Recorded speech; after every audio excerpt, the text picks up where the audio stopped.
ساكن بحمص بحي باب سبا، متجوز، عندي 4 أولاد، بشتغل بالدهان، عند مظاهرات سلمية.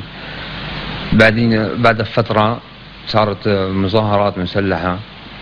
يوم اجى عندي 2 أحمد عودي ومعين زراب، أعطوني سلاح قالوا مشان نمشي مع المظاهرات هاي بالنهار، وبالليل مشان نطلع نقوس على الحواجز ونعمل حرس بالليل. هيك تمت المظاهرات. طلعنا على الحواجز كذا مرة، قوسنا على الحواجز. اجا ليوم فات الجيش. ساعة فات الجيش هربوا كل المسلحين من المنطقة.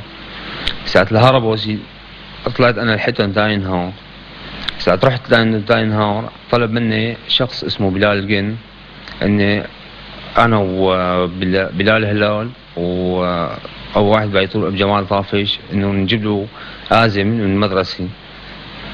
ورحنا بالزوزكي أعطانا 3 فرود وبارودي، ورحنا على هاي المدرسة.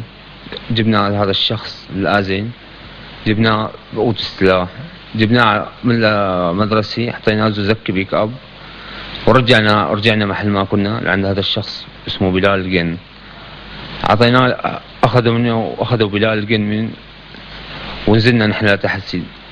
ساعة نزلنا لتحت نزل هو بعدها بشي نص ساعة، وكان رابط له عينه، مطمش له وجهه، كان كاتب له على جبينه بقلم أسود عريض كلمة مخبر على جبينه. طالع وشخص، هو شخص بسيارة سابة فضية سودي، رمادية عفوا. ساعة وتركنا لتاني نهار. أنا بعدها رجعت على الحارة على باب سبا، تركته هون ورجعت. ثاني نهار شفت رفيقي عم يسأله إنه شو صار بهذا الشخص اللي أخذ السلم بلال. قال له إنه لو قتلوا لقوه مقتول وزاتينه بسوق الخضرة. قلنا له مين؟ قال بلال الجن. أخذوه وقتلوه وزتوا بسوق الخضرة.